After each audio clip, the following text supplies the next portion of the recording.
இறையருளும் குருவருளும் துணை புரியட்டும்.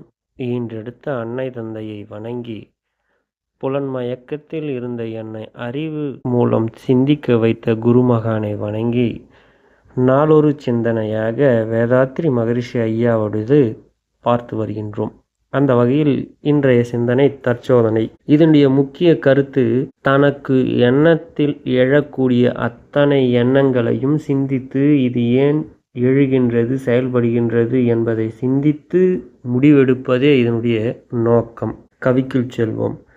தனது குறை ஆழ்ந்துணர்ந்து திருத்தம் பெற்றால் தருக்குழியும், பிறரிடமும் நட்பு ஓங்கும், மனது ஒரு தூய நிலையை நாடிச் செல்லும், மற்றவரும் இதன் விளைவாய் நலம் காண்பார்கள். எனது நான் என்னும் இரண்டு சொற்களும் ஏற்புடைய கருத்தரும் தகைமை கிட்டும். உனது சொல் செயல் எண்ண குறைகள் போக்க உயர்ந்த தற்சோதனையாம் பழகிக்கொள் என்கின்றார் அருட்தந்தை அவர்கள்.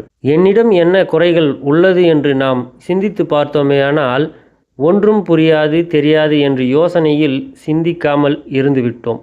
மற்றவரிடம் என்ன குறைகள் இருக்கின்றது என்பதை சொன்னால் படபடவென்று அடுக்கு மொழியில் சொல்லிக்கொண்டே போவோம். அவனிடம் அது உள்ளது இது உள்ளது என்று குறை சொல்லிக்கொண்டே போவோம். ஆனால் தன்னிடம் இருக்கக்கூடிய குறைகளை மறந்து மறைத்து செயல்பட்டு கொண்டிருக்கின்றோம். அதனை நாம் ஒவ்வொன்றாக எடுத்து ஆராய்ச்சி கொள்ள வேண்டும்.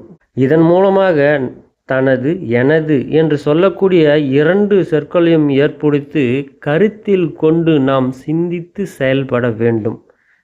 இந்த சிந்தித்து செயல்படுகின்ற பொழுது நம் எண்ணத்தில் எழுகின்ற செயல்கள் அனைத்தும் சொல்லாகவும் செயலாகவும் மாறிக்கொண்டே வருகின்றன. இதை அனைத்தும் எண்ணங்கள் எழுகின்ற போதே ஒவ்வொன்றாக எடுத்து நாம் இந்த எண்ணம் ஏன் வருகின்றது, எதற்கு வருகின்றது, இந்த எண்ணத்தால் உனக்கோ எனக்கோ ஊருக்கோ உலகிற்கோ இந்த சமுதாயத்திற்கோ ஏதேனும் கேடு விளைவிக்கின்றதா என்று யோசித்து ஆராய்ந்து தற்சோதனை பண்ண வேண்டும். இந்த தற்சோதனை என்று சொல்லக்கூடியது மிகவும் பொக்கிஷம் மிக்கது.